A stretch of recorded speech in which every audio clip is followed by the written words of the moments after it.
Pencarian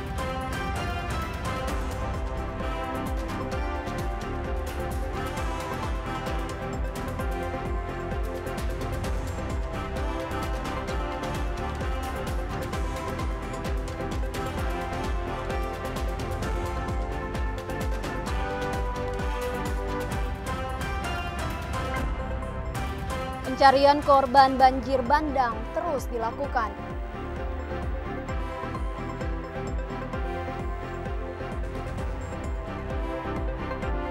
Lokasi banjir bandang di Luwu Utara dijaga ketat.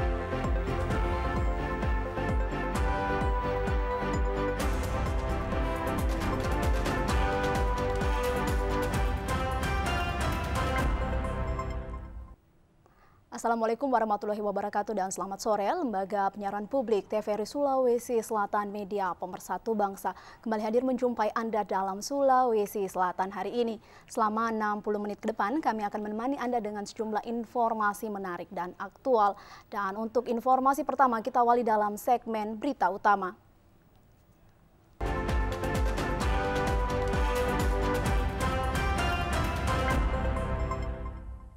Saudara Gubernur Sulawesi Selatan, Prof. H.M. Nurdin Abdullah, mendampingi Kepala Badan Nasional Penanggulangan Bencana BNPB, Doni Monardo, meninjau lokasi banjir bandang di Kabupaten Luwu Utara.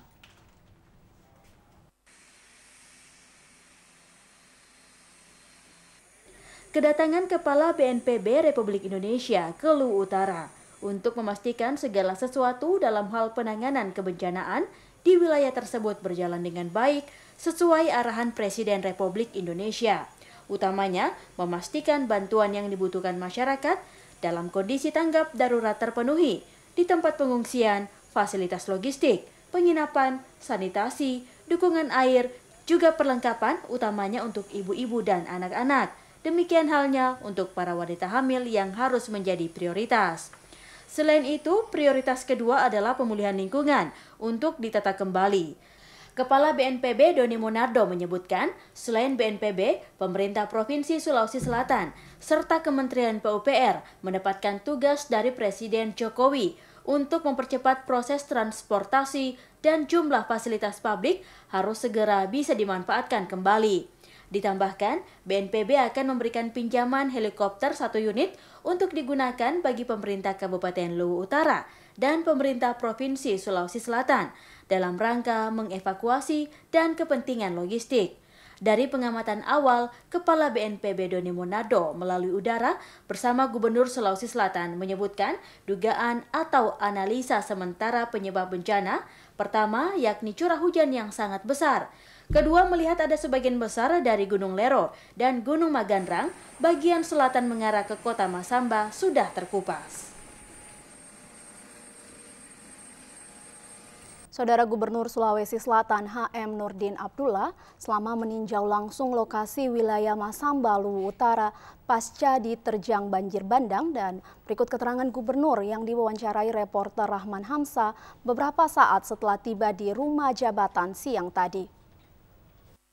Ya, terus terang kita turut berduka dan menyampaikan bela sungkawa yang sedalam-dalamnya atas musibah banjir bandang di Luwu Utara.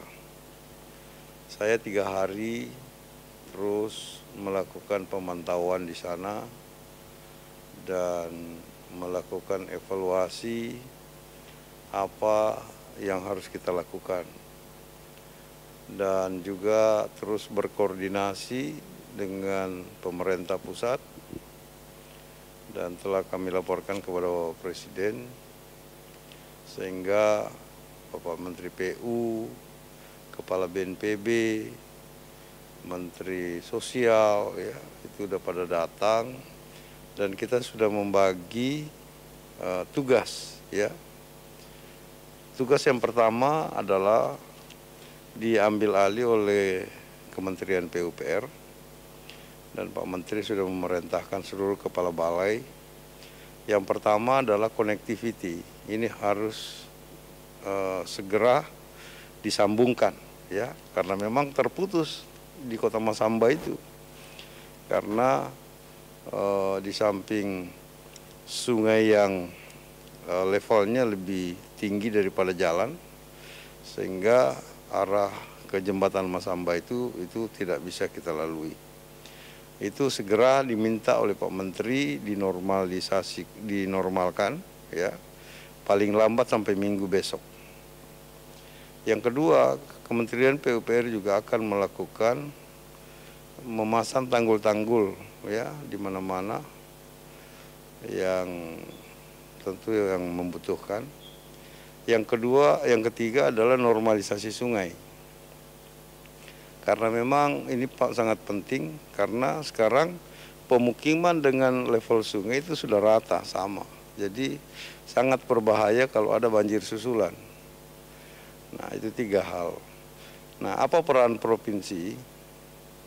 Provinsi setelah kita melihat tempat pengungsian, memang akan muncul masalah baru kalau itu tidak diatasi segera. Ya, karena mereka hanya hidup di bawah tenda dengan alas seadanya, ya, terutama orang-orang tua, anak-anak, ya, kasihan itu, kan bisa muncul penyakit-penyakit baru.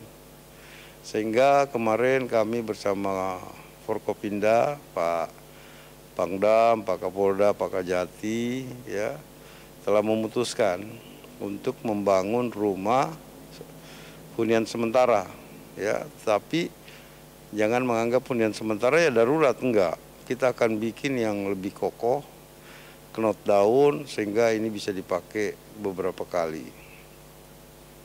Nah, kita berharap kalau bahan selesai siap, mungkin sebulan ini selesai, ya. Dan mulai hari ini mulai bergerak TNI.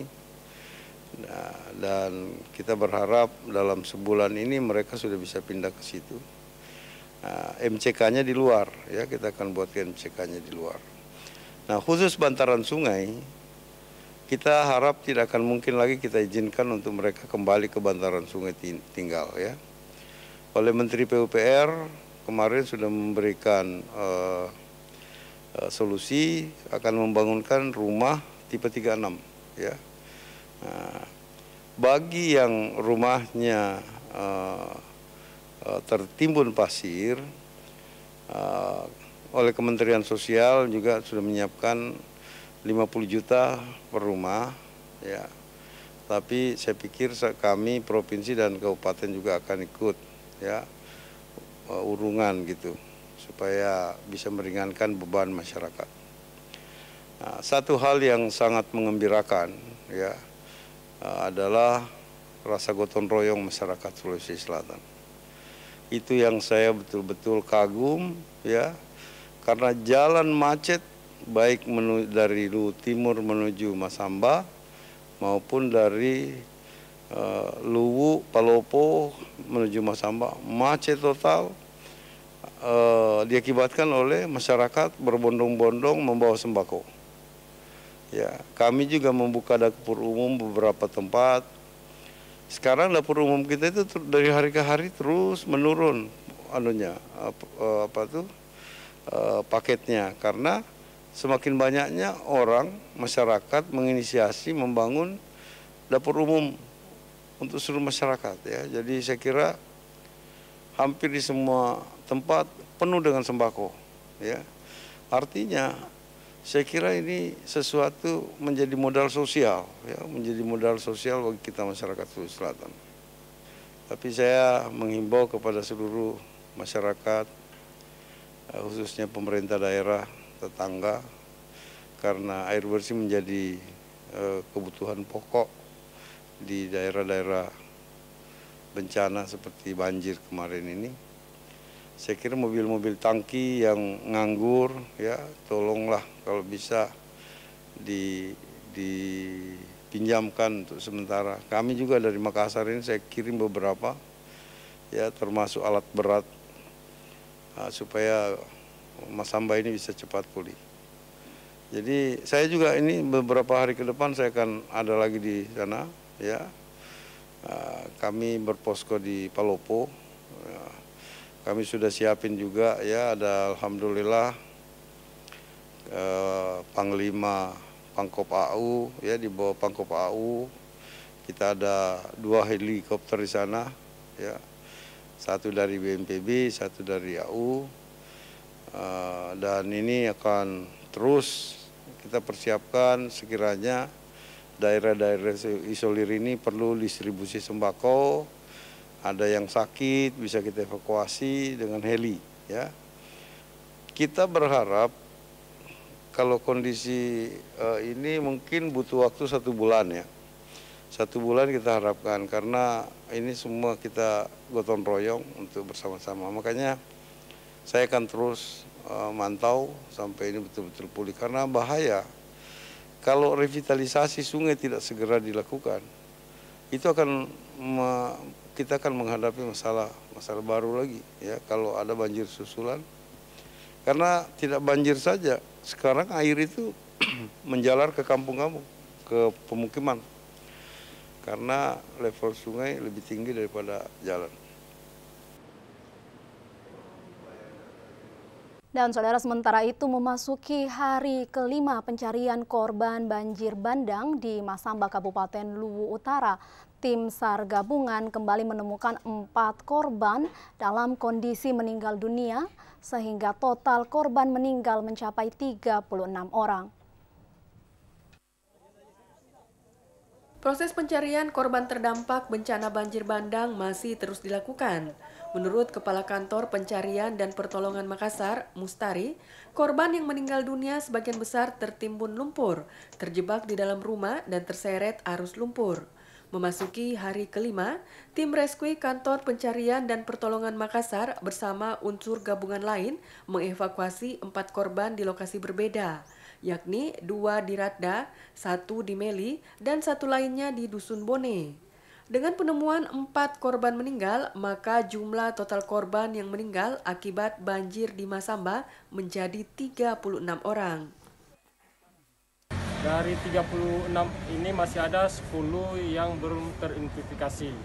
Ya, mudah-mudahan dari 16 orang pencari ini sudah termasuk di dalamnya, sehingga DP pencarian tinggal 6 orang. Dilaporkan juga cuaca atau kondisi di Masamba sampai sore ini cerah berawan. Peralatan alat berat sudah juga digunakan sebanyak 10 unit untuk proses pemulihan, pembersihan, di samping juga digunakan untuk proses pencarian. Gubernur Sulawesi Selatan Nurdin Abdullah memerintahkan Balai Besar Pelaksana Jalan Nasional dan Balai Besar Wilayah Sungai Pompengan Jekne Berang untuk segera mengkoneksikan jalur Trans Sulawesi serta mencari solusi banjir pasir yang menutup rumah warga. Dengan kejadian Masamba ini, kondisi sungai melebihi tinggi dari jalan sehingga air merembet ke semua perkampungan. Yang kedua, normalisasi sungai akan segera dilakukan lantaran banjir susulan bisa saja terjadi karena sedimen yang sangat banyak. Sedangkan yang ketiga, yaitu menyiapkan rumah hunian sementara sambil menunggu kepastian area relokasi warga nantinya. Saat ini terdapat 10 alat berat yang dikerahkan untuk mencari korban yang belum ditemukan serta pembersihan terhadap sisa material.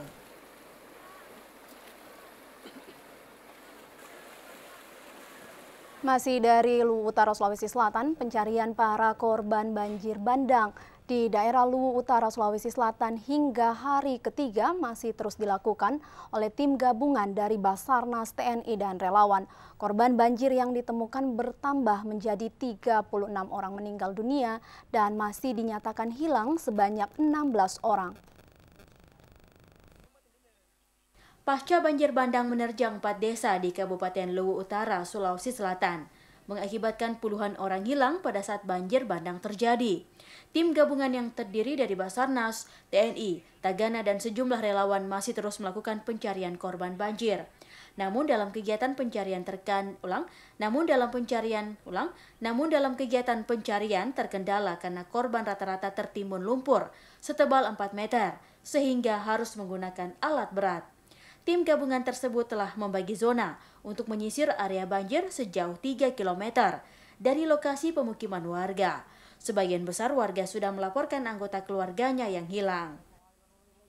Pasca banjir, kondisi keadaan keluarga, alhamdulillah ada yang selamat, ada juga yang belum didapat. kemungkinan ya terbawa arus. Umur sekitar orang tua, umur sekitar 70-80 tahun. Ciri-ciri rambutnya pendek, dia punya tempat lubang anting putus semua. Ini sudah dilaporkan Pak ke sudah dilaporkan di posko relawan. Tapi sampai saat ini belum ada informasi yang belum ada informasi titik-titik ditemukan. Kira-kira Pak yang masih ada pencarian ini? Untuk saat ini tim SAR gabungan masih melakukan pencarian sesuai dengan laporan-laporan keluarga korban, begitu. Sudah ada laporan beberapa warga Pak yang merasa kehilangan anggota keluarganya ya? Ya baik, untuk saat ini sudah banyak keluarga korban melapor ke tim SAR gabungan, yaitu ke posko pengaduan untuk dievakuasi warganya dan tetap dilakukan pencarian korban, begitu. Data sementara korban banjir yang ditemukan sebanyak 24 orang meninggal dunia dan 45 lainnya masih dinyatakan hilang. Sementara itu, tim Basarnas telah berupaya memaksimalkan upaya pencarian korban banjir bandang yang terjadi di Luwu Utara. Dari Luwu Utara, Muhammad Ilyas melaporkan. Di sisi lain, lokasi banjir di Desa Rada, Kecamatan Bae Bunta, Kabupaten Luwu Utara, Sulawesi Selatan, dijaga ketat aparat keamanan dari TNI karena rumah warga korban banjir ditinggal tak berpenghuni. Penjagaan ketat dilakukan di lokasi banjir bandang di Desa Rada, Kecamatan Bae Bunta, Kabupaten Luwu Utara, Sulawesi Selatan. Karena warga korban banjir berada di pengungsian sehingga rumah mereka kosong. Warga yang datang hanya diperbolehkan berada di posko yang berjarak 1 km dari titik lokasi banjir. Namun demikian, pemilik rumah sebagian datang sesekali untuk melihat kondisi rumahnya dan barang-barang yang tersisa akibat banjir bandang. Warga belum melakukan pembersihan lumpur di rumahnya karena takut banjir bandang susulan dapat terjadi. Apalagi curah hujan intensitas sedang di wilayah tersebut terus terjadi. Warga korban banjir berharap agar pihak aparat keamanan memperketat penjagaan agar warga tidak masuk ke area pemukiman. Karena semua barang warga berada di dalam rumah, dikhawatirkan ada yang hilang diambil orang.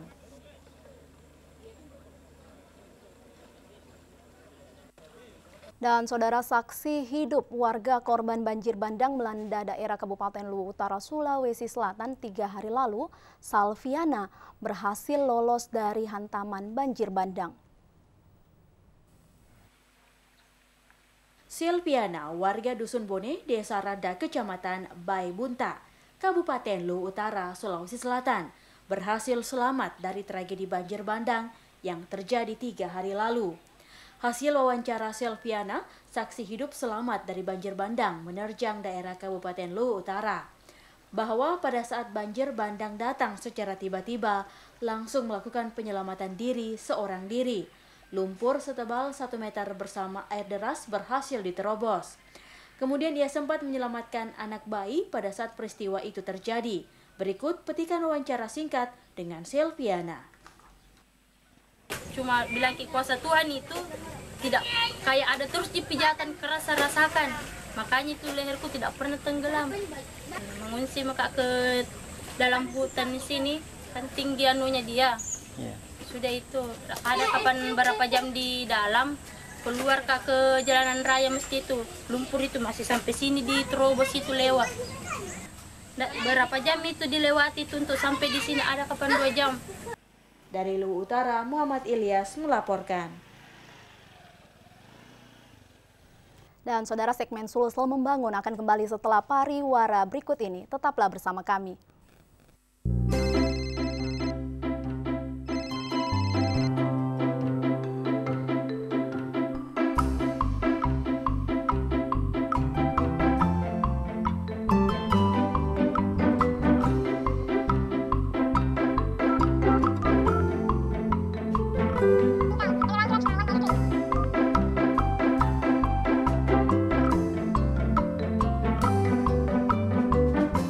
Dipersembahkan oleh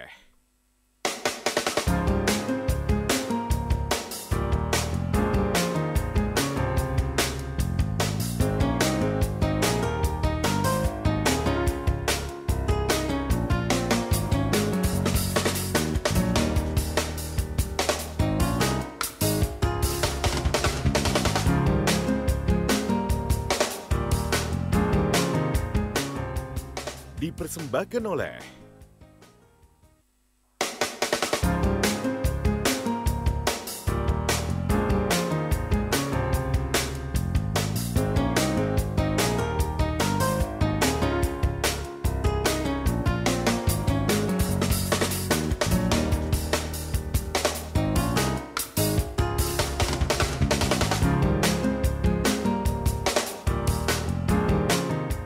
dipersembahkan oleh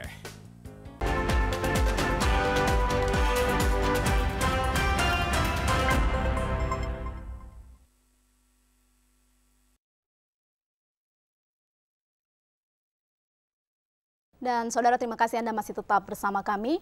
Dan segmen Sulsel Membangun kali ini akan membahas terkait dengan adaptasi kebiasaan baru dalam pandemi COVID-19 yang dimana harus bisa diantisipasi oleh semua kalangan termasuk perguruan tinggi. Dan bagaimana Universitas Islam Makassar menyikapi hal ini?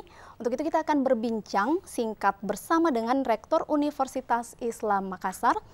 Di studio kali ini telah hadir Dr. Insinyur Haja Andi Majda M.Sain MSI.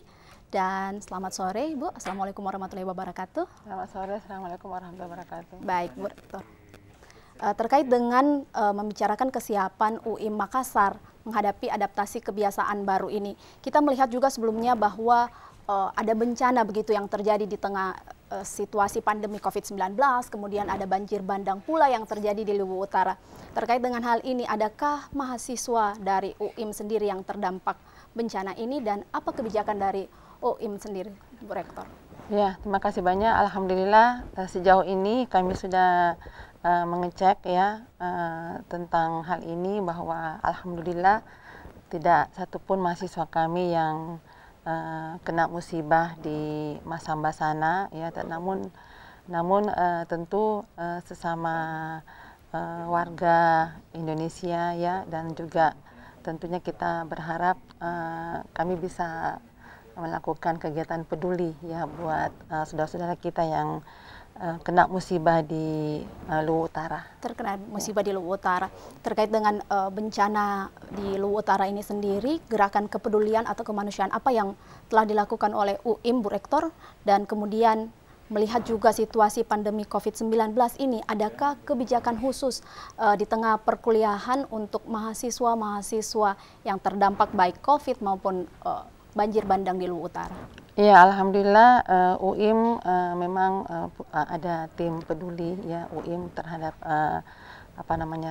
tanggap cepat terhadap apapun bencana yang terjadi, termasuk kemarin COVID-19 ya. Kita juga ada tim tanggap untuk bencana COVID terutama yang terdampak ya. Kemudian juga yang di Masamba ini kami juga tim ini juga sudah bergerak, dan alhamdulillah anak-anak mahasiswa kita juga luar biasa kepeduliannya. Mereka mengumpulkan donasi dari Sivitas Akademika, dari teman-temannya, dari dosen, dari pimpinan, untuk mereka juga menunjukkan kepeduliannya terhadap saudara-saudaranya yang ada di Masamba. Ya. Jika kita melihat dengan keluarnya keputusan Menteri Agama nomor 515 tahun 2020 tentang keringanan uang perkuliahan atau UKT mahasiswa, kebijakan di UIM terkait hal ini bagaimana Ibu Majda?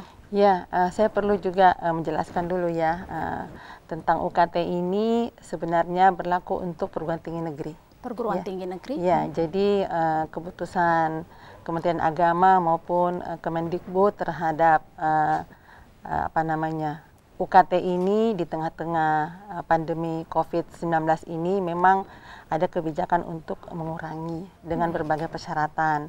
Namun untuk perguruan tinggi swasta itu kami tidak berlaku UKT. Tidak berlaku UKT. Yang ada adalah SPP dan BPP. SPP itu sumbangan pembangunan pendidikan, dan BPP adalah biaya penyelenggaraan pendidikan yang dibayar per semester.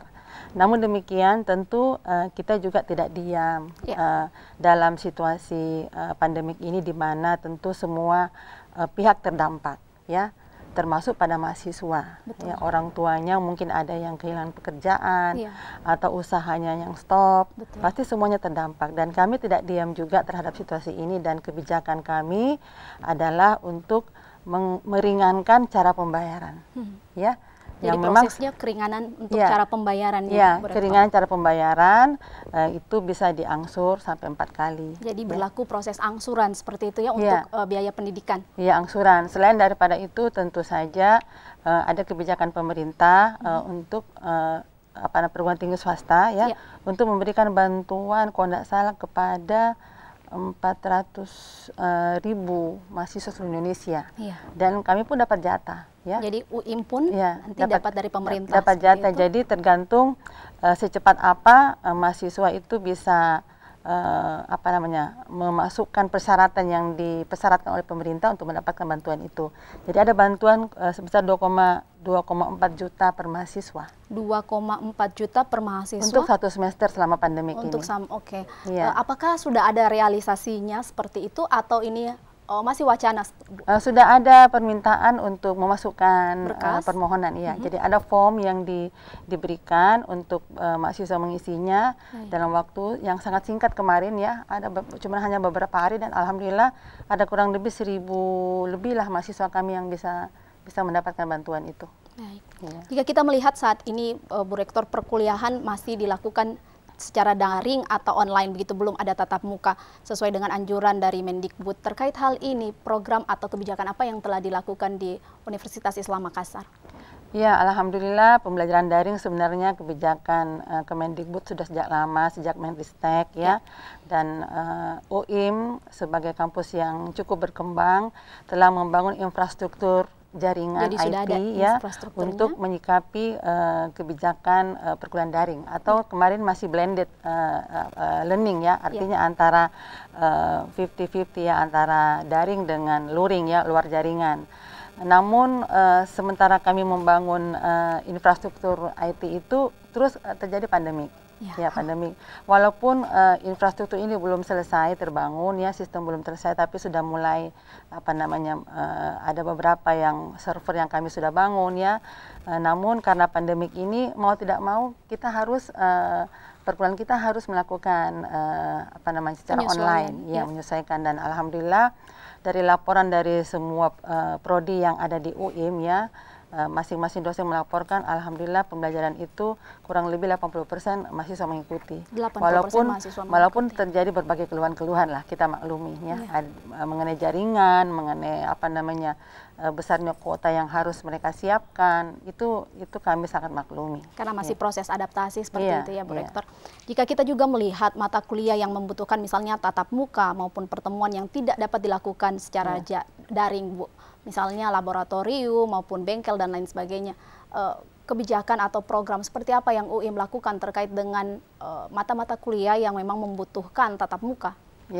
Jadi sesuai dengan kebijakan Kemendikbud, jadi mahasiswa itu belajar di rumah, jadi learn from home kemudian tentu perkuliahan yang membutuhkan praktikum di laboratorium itu hanya bisa dilakukan di kampus, tetapi tentu dengan cara mengatur jumlah mahasiswa yang bisa masuk demikian juga dengan tugas akhir mahasiswa, kalau memang mereka harus penelitian di laboratorium itu dibolehkan masuk. Dibolehkan dengan tetap menerapkan protokol kesehatan. Jadi yang paling penting protokol kesehatan itu diterapkan. Untuk perkuliahan tatap muka itu untuk di kelas itu tidak dibenarkan. Jadi alhamdulillah sekarang kami mengatur dosen-dosen juga bisa masuk ke kampus menggunakan fasilitas infrastruktur IT kampus untuk mengajar, tetapi mahasiswanya yang masih tetap di rumah. Mahasiswa masih tetap di rumah, jadi dosennya yang datang ke kampus itu, Bu. Ke kampus atau bisa dari rumah boleh namun kita juga menyiapkan jika kesulitan dosen juga ada kesulitan dalam hal jaringan dalam hal kuota, jadi mereka bisa datang ke kampus untuk menggunakan fasilitas IT kampus. Seperti itu, dan mahasiswa yang ingin tugas akhir misalnya ujian skripsi, seminar itu boleh di kampus karena jumlahnya kan sedikit. Bu. Jika kita juga kemudian melihat ada pelatihan atau apakah ada pelatihan atau penggunaan peralatan dalam adaptasi ini pembelajaran jarak jauh baik bagi mahasiswa maupun dosen itu sendiri, apakah sebelumnya ada pelatihan-pelatihan yang dilakukan, Bu? Sebelumnya kita belum ada pelatihan, tapi memang kita sudah merencanakan dengan kita bangunnya program Smart Campus dengan menggunakan jaringan IT ya, IT itu memang akan ada pelatihan. Namun dengan pandemi COVID-19 ini yang mendahului rencana itu, ternyata mahasiswa maupun dosen itu secara secara otodidak kemudian jadi mengerti, jadi paham tentang IT. Jadi ini mungkin salah satu hikmah daripada pandemi COVID-19 ini, kita jadi melek IT semua, alhamdulillah. Dengan belajar sendiri sangat mudah. Baik. Ya. Jika kita melihat Bu, kendala-kendala apa sebenarnya yang ditemukan baik dari pihak dosen maupun mahasiswa dalam adaptasi selama perkuliahan di masa pandemi COVID-19 ini? Ya, memang awalnya kita semangat sekali ya dengan perkuliahan daring ini ya. Sekaligus kita juga belajar bagaimana memang menerapkan perkuliahan online ini, karena suatu saat memang ini harus kita lakukan sesuai dengan perkembangan peradaban kita. Ini hal yang sebuah keniscayaan yang harus kita lakukan. Namun karena keburu pandemik ini kita semangat sekali, mahasiswa pun juga demikian semangat, tetapi ternyata banyak keluhan juga, di mana mahasiswa yang sudah pulang ke daerah, letaknya di pelosok-pelosok daerah, ya itu yang tidak ada jaringan, kemudian pemahaman mahasiswa terhadap materi-materi perkuliahan yang sifatnya jarak jauh itu juga ini menjadi kesulitan mahasiswa juga, keluhan mahasiswa. Kemudian tugas-tugas kadang karena ya mungkin sulit menjelaskan melalui online ya, kami belum membuat videonya modul dalam bentuk video ya, pembelajaran dalam bentuk video, tetapi hanya sekedar penjelasan dan konten-konten materi bisa dimasukkan di program itu. Ini juga masih belum maksimal. Mahasiswa menangkap. Akhirnya ada kebosanan, ada stres gitu. Kemudian dosen memberikan banyak tugas kepada mahasiswa. Ini semuanya menjadi evaluasi bagi kami untuk bagaimana betul-betul ini perkuliahan daring ini bisa dimaksimalkan, namun efektif, bisa mahasiswa tercerahkan pemahamannya, ilmunya terhadap apa yang disampaikan oleh dosen. Selama ini kalau misalnya yang di daerah seperti itu Bu, kemudian program atau bantuan seperti apa yang diberikan Bu? Misalnya mereka mengalami kesulitan untuk kuliah secara online karena memang ada di pelosok dan sebagainya. Ya, tetap kita berikan kemudahan kepada mahasiswa dengan mungkin bagi mereka yang tidak hadir pada perkuliahan daring itu kami berikan tugas tambahan yang memudahkan mahasiswa ya. Ada dikonversi jika mereka tidak hadir online, ada tugas. Ada tugas, baik Bu. Terkait dengan saran dan himbauan Ibu kepada Sivitas Akademika UIM yang saat ini menonton siaran kita hari ini Bu. Ya, alhamdulillah kepada Sivitas Akademika UIM tentu kita tetap semangat dengan situasi keterbatasan ini. Alhamdulillah semuanya bisa berjalan dengan lancar ya.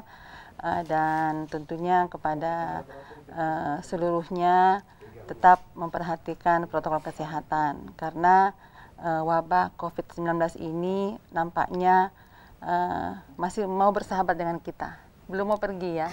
Namun tentunya kita yang diminta untuk menyesuaikan dan tetap semangat, tetap berkarya ya. Dan pendidikan saya kira merupakan suatu bidang yang sangat dibutuhkan ya, karena tentu walaupun dunia pendidikan terdampak juga oleh COVID-19 ini, di mana banyak daripada orang tua calon mahasiswa itu mengurungkan niatnya untuk melanjutkan studi di perguruan tinggi. Mereka menunda ya, berarti kita ini cukup terdampak juga. Namun saya yakin bahwa insya Allah dengan perkuliahan yang daring ini saya kira mahasiswa tidak perlu menunda kuliahnya. Ya, semuanya bisa kita sikapi dengan baik. Yang penting bagaimana kita mencerdaskan bangsa, karena itu merupakan sebuah kebutuhan untuk membangun bangsa ini. Baik, terima kasih kepada Dr. Insinyur Haja Andi Majda M.Zain MSI, Rektor dari Universitas Islam Makassar. Dan saudara, informasi selanjutnya, sosialisasi yang lebih intensif di masyarakat saat ini masih perlu penguatan guna mendukung perang melawan COVID-19, terlebih di Kota Makassar yang masih menjadi epicentrum penyebaran di Sulawesi Selatan. Penanganan pandemi COVID-19 di Sulawesi Selatan belum optimal, bahkan semakin mengkhawatirkan jika melihat angka penambahan kasus yang saat ini dalam status zona merah, terlebih di Kota Makassar. Fenomena ini dipicu masih kurangnya kesadaran dan pemahaman masyarakat tentang pentingnya menerapkan protokol kesehatan secara konsisten. Merespon hal itu, Keluarga Besar Lantamal 6 Makassar membentuk Duta Anti COVID-19 sebagai tim sosialisasi dan edukasi dengan melibatkan kalangan pelajar di berbagai tingkatan, termasuk anak yang masih berusia dini. Hal ini diungkapkan dan Lantamal 6 Makassar, Laksamana Pertama TNI Hanarko Jodi Pamungkas yang berkesempatan mengukuhkan secara simbolis Duta Anti COVID-19 Lantamal 6 Makassar, dinampingi Ketua Korcap 6 Daerah Jal Senastri Armada 2, Nyonya Inca Hanarko Jodi Pamungkas. Menurutnya, pelajar di berbagai tingkatan yang dilibatkan dalam memaksimalkan edukasi COVID-19 di masyarakat ini menjadi terobosan penting, di samping upaya penanganan yang saat ini dilakukan tim gugus tugas yang ada. Duta anti-COVID dari unsur pelajar dari tingkat SMA hingga tingkat taman kanak-kanak ini merupakan pilar penguat penerapan protokol kesehatan di masyarakat hingga di tingkat keluarga. Duta COVID dari anak-anak sejak usia dini, di mana pandemi COVID ini tidak akan berhenti dalam waktu sebulan, 2 bulan, setahun, 2 tahun.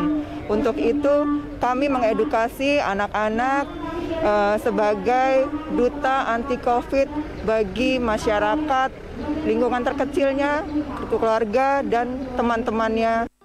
Sebelumnya digelar edukasi seputar bahaya COVID-19 dan pentingnya menerapkan protokol kesehatan, serta lomba kreativitas merakit face shield. Pelibatan kalangan pelajar dalam sosialisasi edukasi tentang bahaya COVID-19 dan pentingnya penerapan protokol kesehatan ini diharapkan dapat memaksimalkan upaya menekan penyebaran pandemi COVID-19 di Sulawesi Selatan. Hasdar melaporkan. Saudara Ketua Tim Penggerak PKK yang juga Ketua Dekranasda Sulawesi Selatan Hajalis F. Nurdin Abdullah bersama jajarannya serta Tim Penggerak PKK Kota Makassar dan Satuan Polisi Pamong Praja menyerukan masyarakat untuk tetap mematuhi protokol kesehatan selama masa pandemi COVID-19 ini belum berakhir. Menggunakan kendaraan operasional Satpol PP semi terbuka, Ketua Tim Penggerak PKK Sulawesi Selatan, Hajalis F. Nurdin Abdullah, bersama pengurus dan Ketua Tim Penggerak PKK Makassar, Rosi Timur Wahyuningsi, bergerak menyusuri Jalan Ratulangi, Andi Jema, Veteran, Masjid Raya, Jalan Urip Sumuharjo, Pongtiku, Arif Rahman, Hakim, Gatot Subroto, Teguh Umar, Jalan Tinumbu, Cakalang, Yosudarso, Tentara Pelajar, Jalan Nusantara, Riburane, Penghibur Somba Opu, Datu Museng, Lamadu Keleng, Haji Bau, dan finish di rumah jabatan Wali Kota Makassar untuk mengkampanyekan pencegahan COVID-19.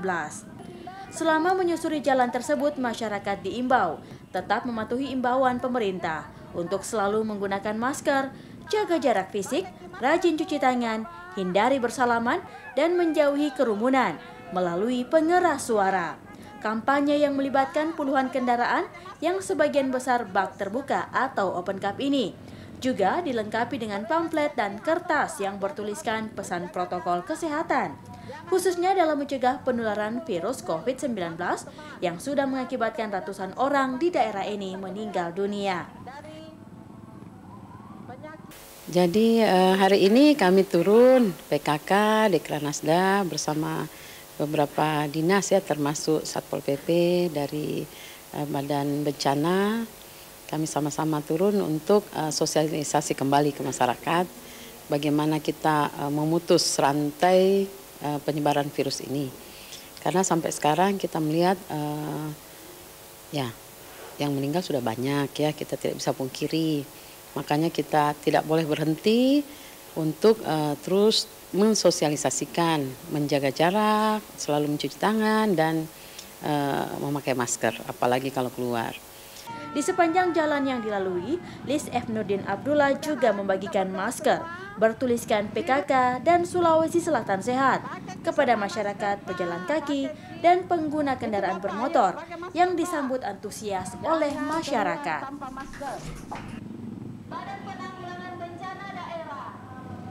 Saudara, Pengadilan Agama Kelas 1 Makassar berupaya untuk mewujudkan pelayanan yang ramah terhadap kaum rentan seperti difabel.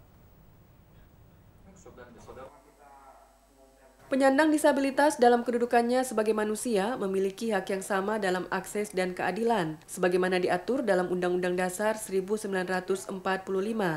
Untuk itu, sangat penting membangun perspektif tentang disabilitas dan keadilan hukum bagi penegak hukum. Untuk mewujudkan hal tersebut, Pengadilan Agama Kelas 1 Makassar melakukan sosialisasi melalui virtual dengan Lembaga Pergerakan Difabel Indonesia yang membahas terkait dengan pelayanan bagi kaum rentan tersebut.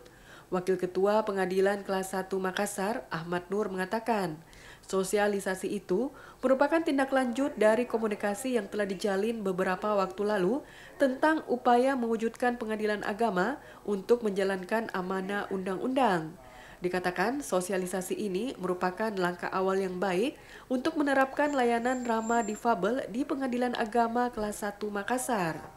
Ahmad Nur lebih lanjut menjelaskan, peningkatan pelayanan bagi kaum disabilitas ini akan diberikan mulai dari loket khusus, akses khusus, serta sarana khusus untuk mempercepat bagi kaum rentan seperti tunanetra, tunarungu, daksa, dan ibu lansia, serta ibu hamil akan diberikan akses khusus. Sosialisasi yang disampaikan oleh lembaga yang bergerak di bidang difabel ini di Kota Makassar. Mudah-mudahan Pengadilan Agama Makassar bisa menerapkan. Dan memang akhir-akhir ini kita mencoba menghadirkan pengadilan agama itu lebih ramah terhadap kaum rentan di Kota Makassar ini. Wakil Ketua Pengadilan Agama Kelas 1 Makassar, Ahmad Nur, juga menambahkan, untuk mempermudah dan memperlancar proses persidangan di Pengadilan Agama, pihaknya akan membangun jaringan dengan sekolah luar biasa atau SLB agar bisa membantu memberikan pelatihan bagi para aparatnya. Kejaksaan Negeri Tanah Toraja melaksanakan bakti sosial dalam rangka menyambut Hari Bakti Adiaksa ke-60 dan HUT ke-20 Ikatan Adiaksa Dharma Karini. Dalam rangka memperingati hari ulang tahun Adiaksa yang ke-60, Kejaksaan Negeri Tanah Toraja melaksanakan bakti sosial. Peringatan Hari Adiaksa tahun ini tampak berbeda, karena dilakukan secara virtual yang tersambung ke semua kejaksaan, baik di tingkat Kejaksaan Negeri, Kejaksaan Tinggi seluruh Indonesia, dan Kejaksaan Agung Republik Indonesia. Selain secara virtual, Kejaksaan Negeri Kabupaten Tanah Toraja juga mengundang anak-anak panti asuhan yang berada di Tanah Toraja. Di antaranya Panti Asuhan LKSA An-Nur Kaduaja dan Panti Asuhan Tamamentoe. Kejaksaan Negeri Tanah Toraja memberikan sumbangan bagi panti asuhan berupa kebutuhan pokok, yaitu beras, minyak goreng, dan kebutuhan pokok lainnya. Kegiatan ini merupakan rangkaian dari semua kegiatan Kejaksaan Negeri Tanah Toraja dalam menyambut Hari Ulang Tahun Kejaksaan Republik Indonesia yang ke-60 tahun. Kami Kejaksaan Negeri Tanah Toraja melaksanakan kegiatan bakti sosial, di mana kegiatan bakti sosial ini kita laksanakan secara virtual yang tersambung dengan Kejaksaan Tinggi seluruh Indonesia dan Kejaksaan Agung. Pada hari ini dalam memperingati HUT HBA ke-60, Kejaksaan Negeri Tanah Toraja mengundang panti asuhan yang berada di Tanah Toraja. Lebih lanjut, Kepala Kejaksaan Negeri Tanah Toraja berharap dengan bantuan ini dapat bermanfaat dan berguna bagi anak-anak untuk kebutuhan sehari-hari. Layu Tangke, TVRI Sulsel melaporkan. Informasi dari berbagai daerah di Sulawesi Selatan dapat Anda ikuti dalam segmen Lintas Daerah setelah jeda pariwara berikut ini.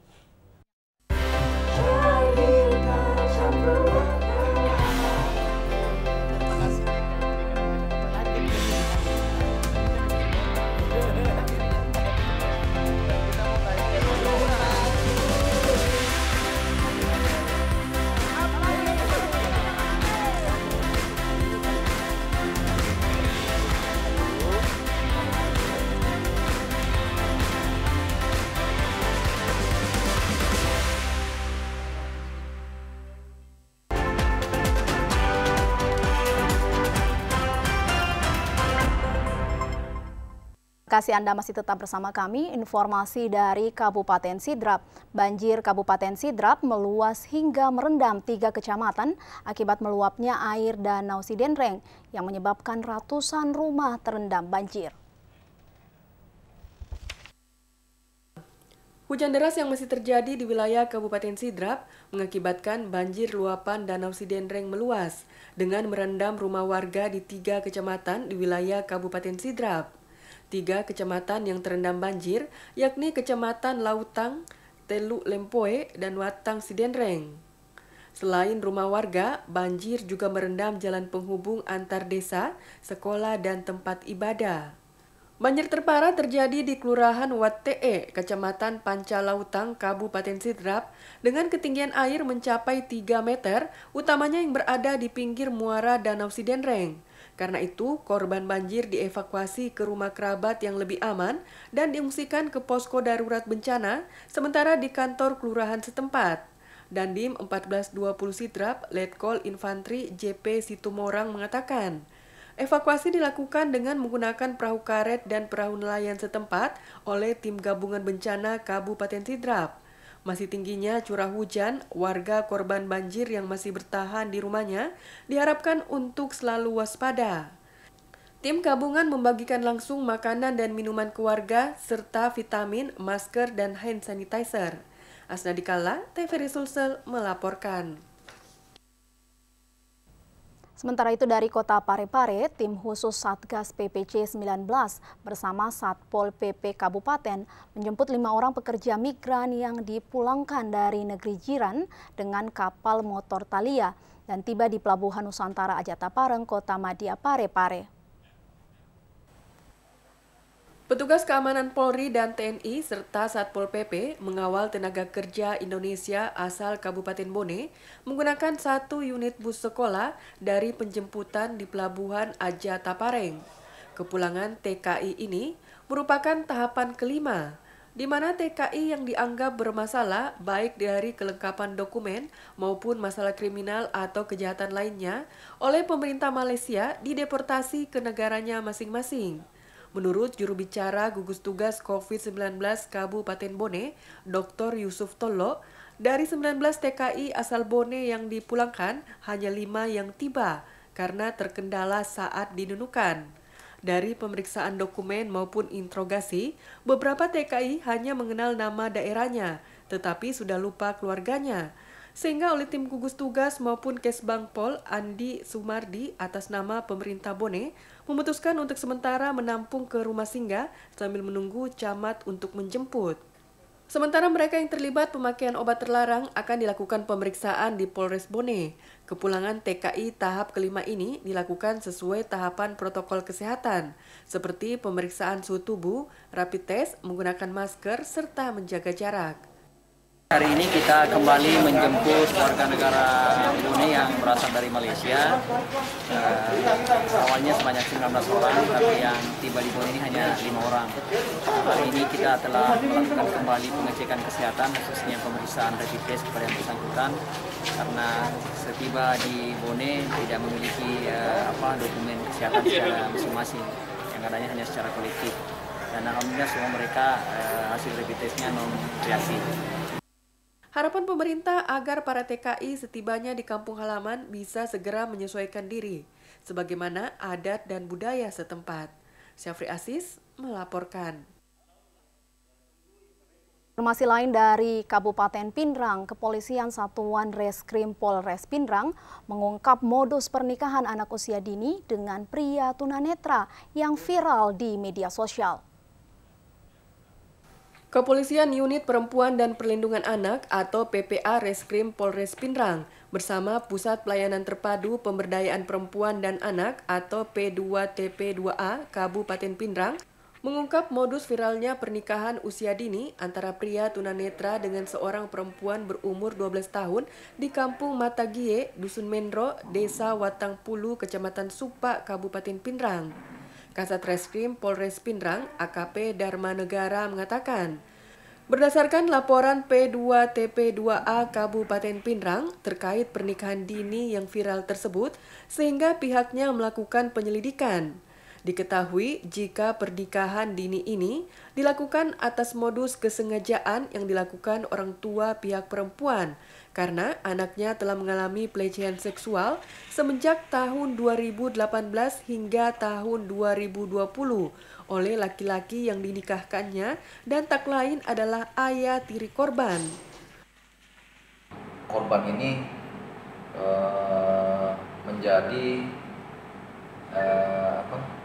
melakukan pernikahan ini guna menutup aib. Korban pada saat berumur 10 tahun ini sudah mendapatkan perlakuan kekerasan secara seksual oleh bapak tirinya. Dan yang menjadi miris lagi di sini ibu kandung korban itu tidak mengetahui.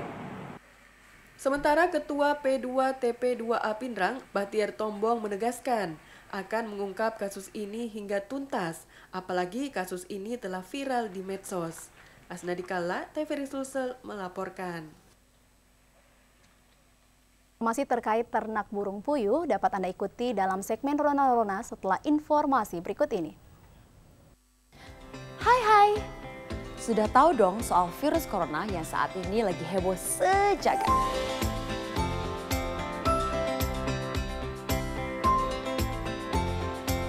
Virus corona atau yang dikenal juga dengan novel coronavirus adalah virus baru penyebab penyakit saluran pernafasan. Virus ini masih satu keluarga dengan virus penyebab SARS dan juga MERS yang sangat disayangkan sampai saat ini belum tersedia vaksinnya. Jadi kita perlu waspadai gejala klinisnya. Gejala klinis virus corona diantaranya adalah demam, batuk, gangguan pernafasan, sakit tenggorokan, letih, dan juga lesu.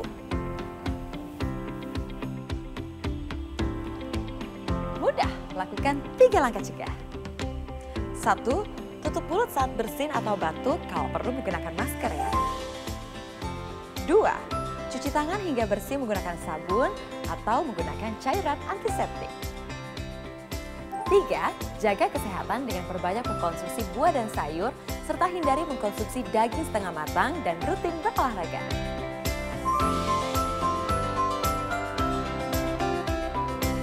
Benar, yuk lakukan 3 langkah cegah agar kita terhindar dari resiko terkena virus corona. Tutup, cuci, jaga.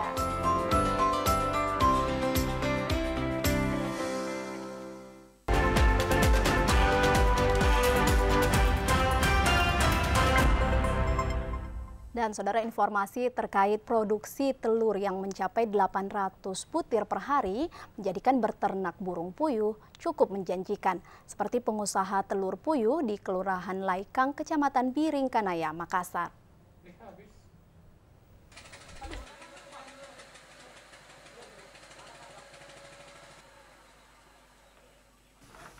Seorang warga di Kelurahan Laikang, Kecamatan Biringkanaya, Kota Makassar, sudah hampir 2 tahun merintis usaha beternak burung puyuh dengan cara manual. Dalam sehari, Haji Daru dapat memanen 500 butir sampai 800 butir telur puyuh dari ribuan puyuh yang sudah produktif bertelur peliharaannya. Pengambilan telur biasanya dilakukan pada sore hari. Usai puyuh diberi makan maupun diganti minumannya. Pemberian pakan untuk burung puyuh sama seperti pakan ayam potong, yakni cukup sekali dalam sehari menggunakan jagung ditambah dengan vitamin agar kualitas telur puyuh yang dihasilkan tetap terjaga. Kandungan kalsium pada telur puyuh yang tinggi dan meningkatkan level kadar hemoglobin untuk tubuh membuat telur puyuh banyak diminati warga, utamanya para penjual bakso. Peternak burung puyuh Haji Daru mengungkapkan, usaha beternak burung puyuh bisa menjadi usaha yang menjanjikan. Dengan harga telur puyuh di pasaran Rp35.000 perak berisi 90 butir telur puyuh. Itu dijual ke mana Pak? Pasar? Pasar ada, penjual bakso juga ada. Kalau pengelolaannya sih tidak terlalu sulit, karena tiap hari paling ya kasih makan pagi, sore. Kalau panen telurnya ya sore jam begini bisa. Paginya baru telurnya diantar ke konsumen. Diketahui secara normal, burung puyuh dapat bertelur pada umur 40 hingga 45 hari dengan masa bertelur selama berbulan-bulan, bahkan hingga 1 tahun. Herman Kambuna melaporkan. Informasi tadi sekaligus mengakhiri jumpa kita pada hari ini. Akhir kata saya Patricia Talakua beserta seluruh kerabat kerja bertugas mengucapkan terima kasih atas perhatian Anda dan sampai jumpa.